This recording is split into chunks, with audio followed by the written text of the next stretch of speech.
Bonjour à tous, je suis Amine Larabi, je suis maître de conférence et praticien hospitalier à l'hôpital Raymond Poincaré à Garches et à la fac de médecine Versailles-Saint-Quentin, Paris-Saclay maintenant. Donc je m'occupe effectivement de tout ce qui est personnalisation des traitements, donc suivi thérapeutique pharmacologique, notamment des inhibiteurs de MAP kinase, et je travaille avec Jean depuis plusieurs années sur l'histiocytose des cellules à Langerhans. Je vais vous montrer un tout petit peu tout ce qu'on a fait depuis le début, avec peut-être un focus sur ce switch vers les nouvelles molécules et notamment peut-être un petit mot sur le passage justement intracérébral et ce qu'il y a comme données. Très rapidement, juste pour introduire, je pense que vous connaissez tous la pharmacodynamie, donc le mécanisme d'action des inhibiteurs de MAP kinase. Ce qui est intéressant, c'est ça implique une voie de la cascade de phosphorylation, donc la transduction du signal, avec un rôle prédominant dans la prolifération cellulaire. Et en fait, ça a constitué depuis 20 ans une cible médicamenteuse privilégiée de par justement la connaissance du site de liaison de l'ATP, qui est bien connu, et surtout de la disponibilité des tests in vitro, et notamment automatisables, qui ont permis justement d'inhiber cette phosphorylation et de tester beaucoup de produits, soit naturels ou synthétiques. L'histoire a commencé en 2001 avec l'hématinib, et cette année on compte, selon la FDA, donc tous les médicaments qui ont eu une autorisation aux US, on compte 72 molécules, donc dont 12 inhibiteurs BRAF, 4 MEK1, 2, 40 antirécepteurs et... Excusez-moi ? Un peu plus fort. Oui, ok. 40 antirécepteurs de tyrosine kinase et d'autres composés. Donc pas d'AMM pour l'instant dans l'histiocytose, mais on traite en off-label. Encore quelques petits rappels aussi sur la pharmacocinétique qui va certainement justement impacter et conditionner justement ce passage peut-être intracérébral. Ces molécules, en termes d'absorption, il y a une grande variation, donc une grande différence au regard de l'intensité du délai d'absorption donc de ces molécules, mais avec un temps maximal donc, pour atteindre la circulation générale qui tourne autour de 2 à 4 heures. Et aussi pareil en termes de taux qui va atteindre la circulation générale et qui lui justement va conditionner directement l'effet. Il y a une grande variabilité, nous on le désigne par le terme biodisponibilité, le terme F, qui peut varier de 3 à 100%. Mais vous allez voir, les molécules qui sont quand même prescrites dans l'histiocytose ont une biodisponibilité qui est quand même très correcte, donc ça permet quand même d'atteindre la circulation systémique et d'avoir un effet. En termes de distribution, ces molécules se distribuent très bien dans les tissus, y compris le tissu cancéreux, avec un volume de distribution qui est très important. Et aussi, par contre, il y a une fixation aux protéines plasmatiques qui est importante, qui dépasse 85%. Ce n'est pas sans effet parce qu'au fait, qui dit fixation aux protéines plasmatiques, ça veut dire que la fraction libre qui est active et qui est pharmacologiquement active, elle est très faible. Donc si on veut suivre les patients, les taux vont être beaucoup plus faibles en termes de quantification. Et surtout, s'il y a un problème justement sur le profil protidique, du coup, cela va impacter les concentrations et du coup l'effet. Presque toutes les molécules sont métabolisées au niveau hépatique par le cytochrome P450. Donc cela implique un nombre considérable d'interactions médicamenteuses auxquelles il faut faire attention, donc des inhibiteurs, des inducteurs.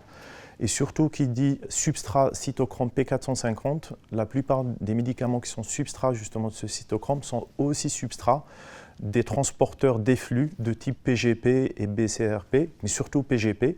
Et cela va impacter directement justement le passage intracérébral, mais également d'autres passages à travers les membranes. En termes d'élimination, l'élimination est à prédominance biliaire et moins de 20% sont éliminés dans les urines. Et la demi-vie est très variable et on va en parler notamment en ce qui concerne le suivi thérapeutique pharmacologique parce que la demi-vie va justement conditionner le moment où on va pouvoir faire justement ce monitoring chez les patients. Là, je vous ai repris, à partir du site du Collège de pharmacologie, les quelques données qu'on a sur justement les molécules qui sont prescrites dans l'histiocytose. Je peux citer quelques exemples. Donc, on a commencé par le vimurafenib. Vous voyez que le temps d'absorption, c'est de 4 heures. On a une bonne distribution avec une fixation aux protéines plasmatiques supérieure à 99%, une élimination biliaire et une demi-vie de l'ordre de 50 heures. Vous vous rappelez tous, mais je vais le montrer sur la slide d'après, les règles de 5 demi-vies pour atteindre un état d'équilibre quand on commence un traitement. Donc, quand on commence un traitement par le VIMU, il faut attendre 2 semaines avant d'atteindre l'équilibre et de pouvoir monitorer le patient, notamment par un dosage, par exemple, plasmatique, pour voir s'il y a une corrélation entre ce qu'on retrouve dans son organisme et l'efficacité thérapeutique et éventuellement adapter la posologie en conséquence. Vous voyez, ce que je peux aussi peut-être vous dire sur cette slide, c'est que les demi-vies peuvent être très différentes. Donc on part par exemple du dabrafenib qui a une demi-vie de 8 à 10 heures. Donc un temps, après début de traitement ou changement de posologie, il faut attendre à peu près 1 semaine avant de pouvoir monitorer le patient. Et on peut aller jusqu'à 5 jours pour le tramétinib. Donc si on change une posologie, si on débute un traitement, il faut attendre 1 mois avant de pouvoir monitorer le patient. Et c'est super important pour le suivi. Un mot sur pourquoi le suivi thérapeutique pharmacologique, ça rime très bien avec les thérapies ciblées parce qu'on est vraiment dans le domaine de la personnalisation des traitements. Maintenant, à Paris-Saclay, on est une grande plateforme technologique. Nous, on s'occupe plus de la partie suivi, monitoring plasmatique, donc avec les dosages de différents panels de composés. Là, on parle bien évidemment des inhibiteurs de tyrosine kinase. Et après, sur Bicêtre, on a aussi maintenant le labo de pharmacogénétique, avec lequel on travaille en étroite collaboration et on fait partie de la même fédération de pharmacologie. Et du coup, parfois, on peut aussi aller pousser justement les explorations plus loin en allant, par exemple, génotyper les cytochromes, etc., pour voir s'il y a ça ne concerne pas directement peut-être le cytochrome P450, mais parfois on peut être amené à aller voir s'il y a des métaboliseurs lents, rapides, ultra rapides, ou s'il y a des interactions médicamenteuses aussi. Au fait, le principe est simple du suivi thérapeutique, je le rappelle, c'est la corrélation entre les concentrations et l'effet. Donc c'est ça ce qui nous donne la possibilité, justement, au lieu d'aller vérifier l'effet qui, dans le cas de l'histiocytose, est compliqué justement en fait, à déterminer parce qu'il y a plusieurs paramètres à prendre en considération. J'en parlais tout à l'heure du score, etc. Là, on peut aller à travers la concentration, justement, indirectement quantifier l'effet. Pourquoi on ne le fait pas à partir de la posologie? Parce que vous voyez, il y a il y a une dispersion importante en termes de relation entre la posologie qu'on administre à un patient donné et l'effet observé. Cela est lié aux variabilités interindividuelles sur plusieurs paramètres que je ne vais pas évoquer forcément, mais on sait maintenant clairement que pour la plupart des médicaments, il est plus judicieux de corréler l'effet à une concentration plasmatique que de juste essayer d'adapter la posologie sans avoir justement un œil sur les concentrations circulantes. Donc on est vraiment dans l'adaptation individuelle de la posologie et le but c'est d'avoir la concentration sanguine avec l'efficacité la plus importante et les effets indésirables les plus faibles. Donc on est sur une zone thérapeutique, dite thérapeutique. Maintenant on emploie plus le terme ITR pour intervalle thérapeutique de référence. Vous allez voir que dans le cas de l'histiocytose, il y a peu de données et c'est pour ça qu'on a commencé à travailler sur le sujet. Donc les objectifs, c'est d'éviter les échecs thérapeutiques à cause d'une dose insuffisante, d'une interaction médicamenteuse ou la mauvaise observance, généralement ce n'est pas le cas pour les enfants. Réduire la fréquence des effets indésirables, on va le montrer à travers justement la première étude sur le VIMU, mais on va enchaîner aussi sur un exemple sur le tramé. Et soit à cause d'une dose excessive, soit encore une fois à cause des interactions médicamenteuses. Et après, adapter le schéma posologique quand on sait que dans le cas de l'histiocytose, généralement, on part sur une posologie, on tâtonne quand même au début et vous allez voir qu'il y a quand même une certaine disparité en termes de posologie qui a été administrée chez les enfants. Qu'en est-il du suivi thérapeutique chez des inhibiteurs tyrosine kinase ou MAP kinase chez l'adulte? Il y a aussi peu de données, même si l'indication est quand même un peu plus longtemps que dans l'histiocytose, mais j'ai repris une revue de 2017 qui montre quelques données de littérature des concentrations exploratoires donc chez l'adulte, notamment dans le traitement des mélanomes. Donc là, je peux vous citer l'exemple du COBI avec une concentration médiane exploratoire à 127 nanos, dabrafenib autour de 100 nanogrammes par millilitre et trametinib 10 fois moins, donc autour de 10 nanogrammes par millilitre. J'ai repris le protocole, peut-être que je ne suis pas sur la dernière version, tu me corriges Jean, protocole de l'histiocytose. Et vous voyez, à part le vimurafenib pour lequel nous avons identifié, justement, décrit pour la première fois des concentrations usuelles chez l'enfant, il n'y a aucune donnée pour l'ensemble des autres inhibiteurs tyrosine kinase. Donc on est dans le flou total, donc on ne peut pas les suivre, on ne peut pas les monitorer à l'aide d'un suivi thérapeutique, donc un dosage plasmatique.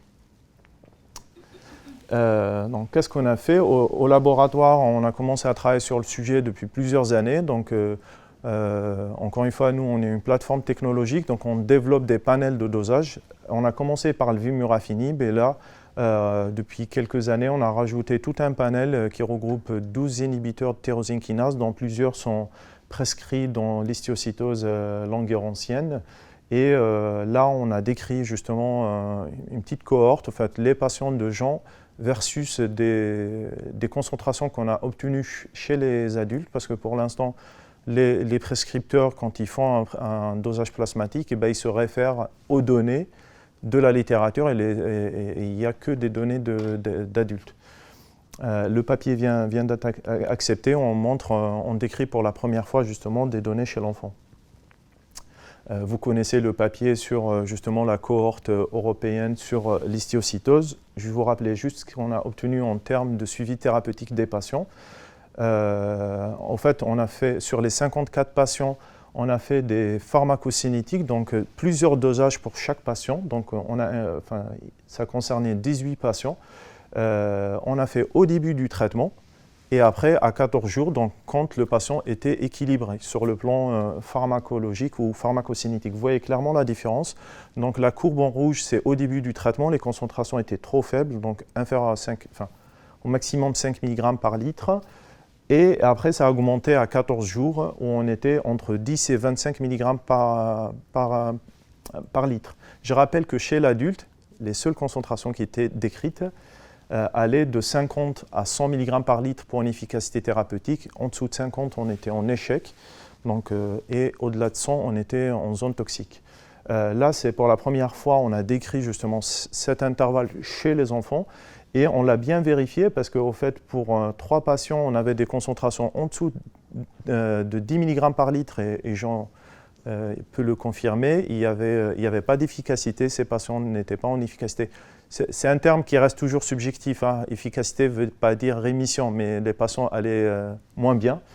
Et quand on dépassait 30 mg par litre en termes de concentration de vimurafenib, on observait clairement des effets indésirables qui cédaient justement quand on diminuait la posologie. Donc ça donnait vraiment des arguments aux prescripteurs pour adapter individuellement la thérapeutique.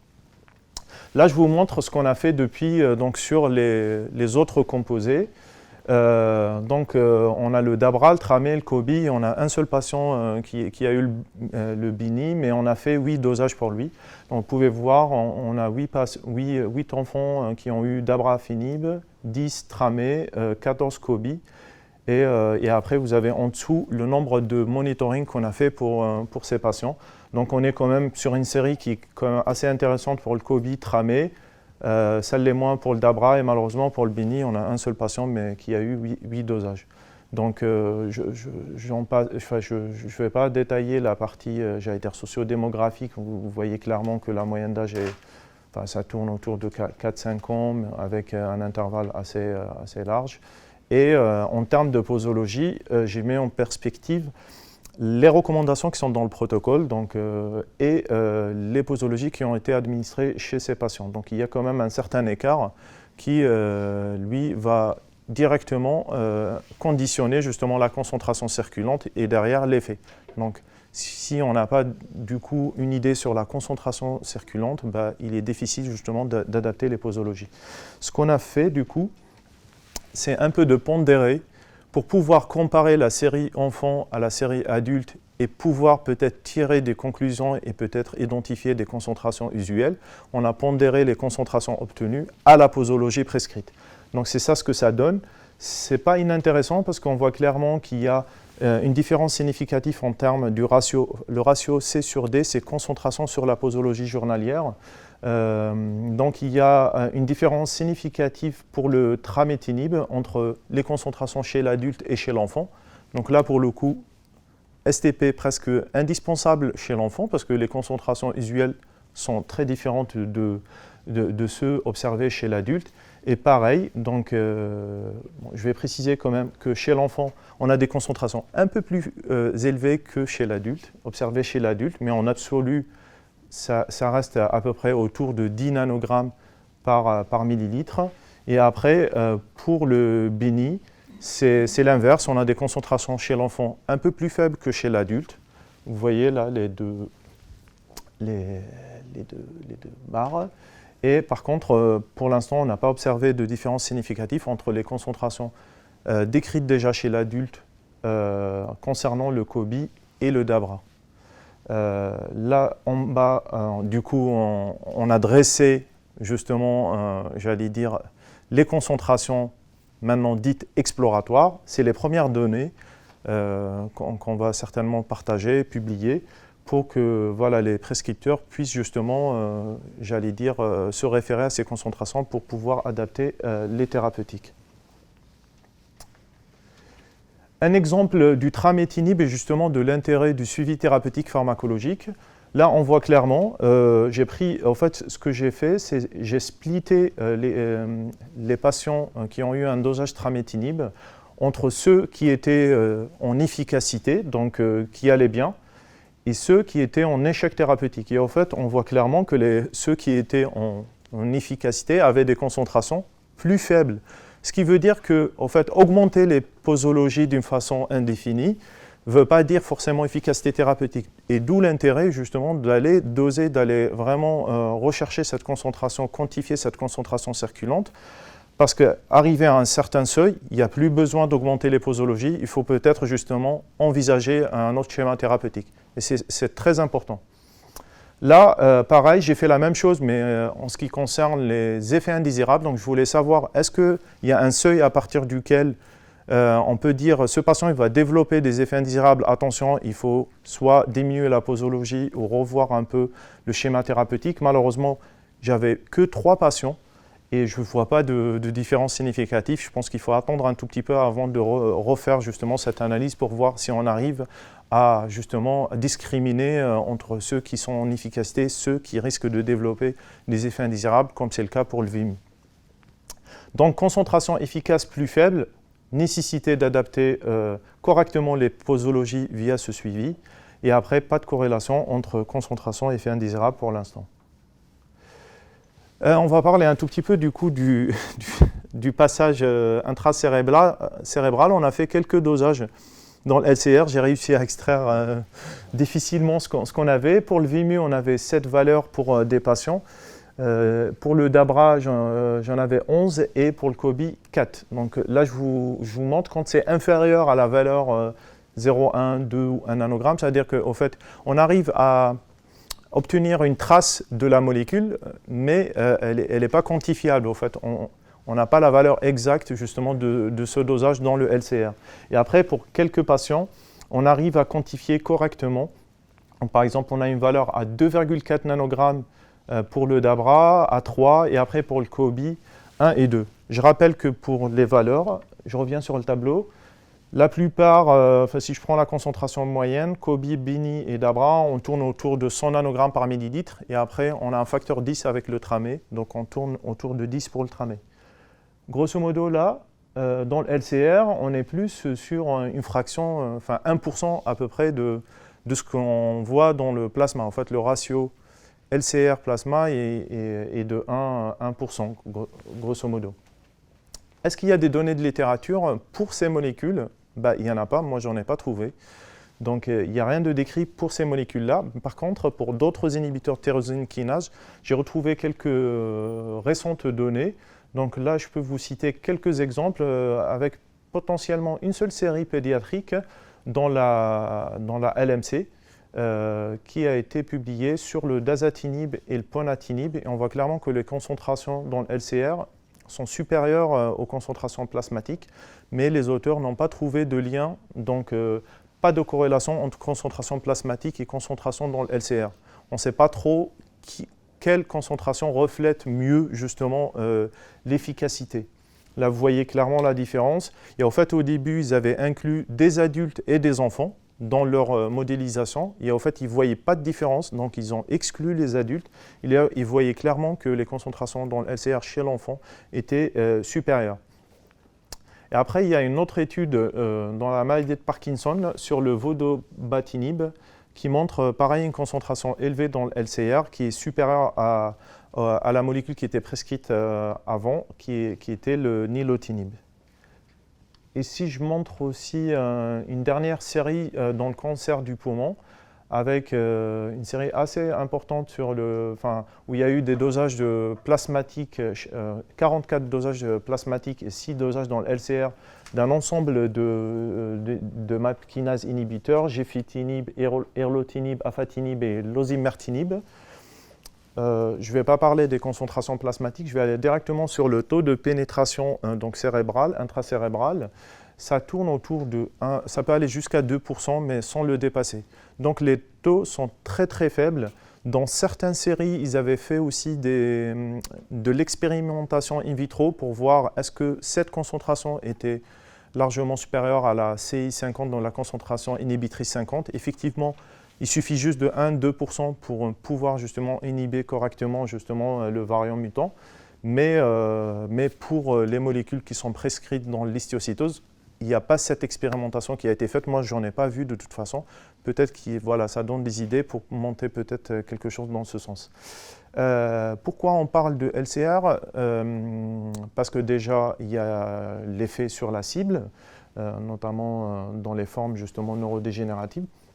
Mais surtout, je veux évoquer aussi ce passage justement à travers la barrière hémato-encéphalique et encore revenir sur une propriété pharmacocinétique de ces molécules. Ces molécules sont substrat donc, de la PGP. La PGP, c'est une protéine de transport d'efflux qui est très présente au niveau de la barrière hémato-encéphalique et qui justement empêche le passage de ces molécules de la circulation générale systémique vers justement le cerveau.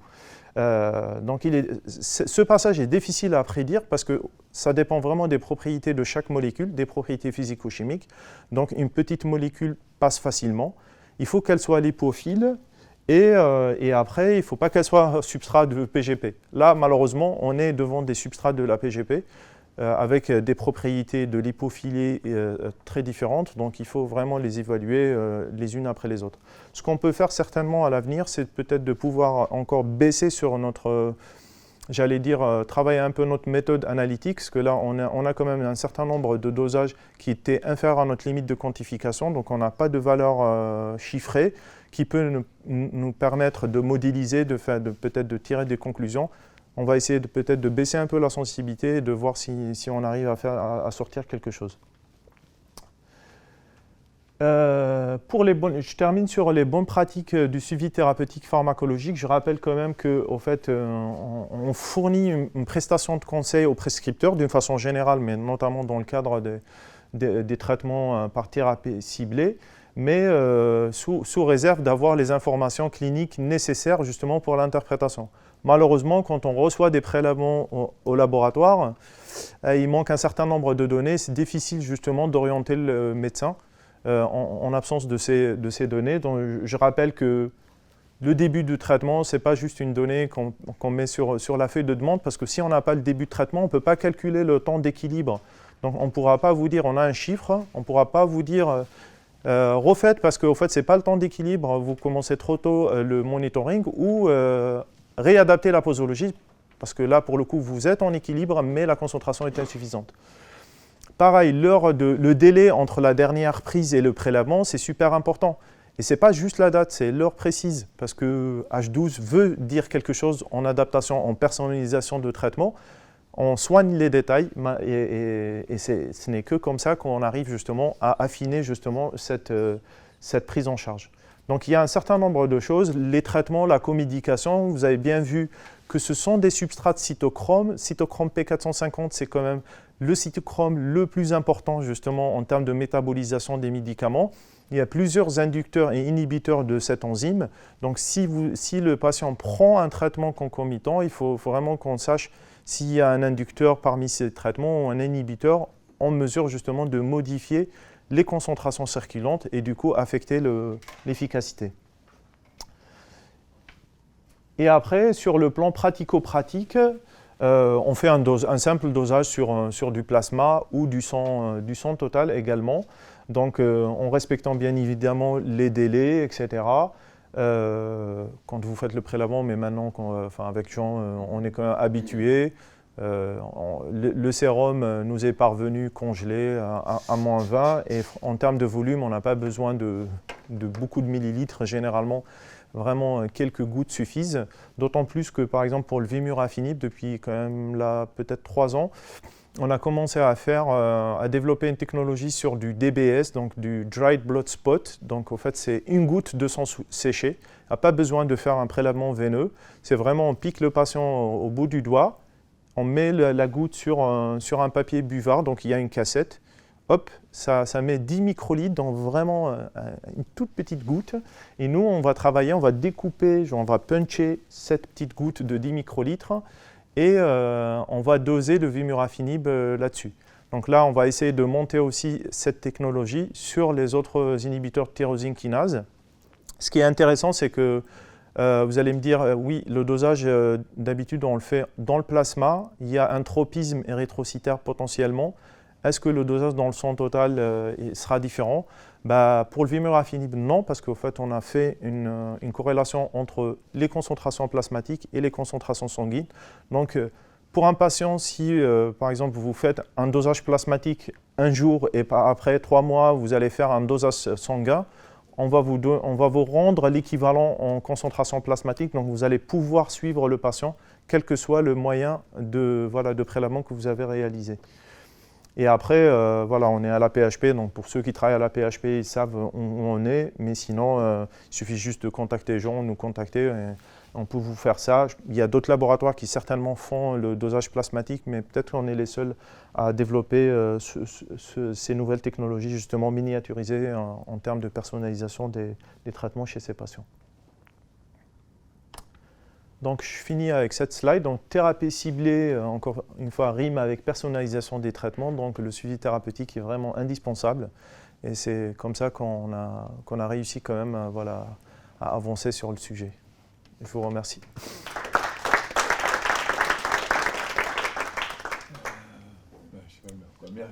Merci à le métabolisme hépatique ou rénal, il varie peut-être entre 3 mois de vie et 15 ans.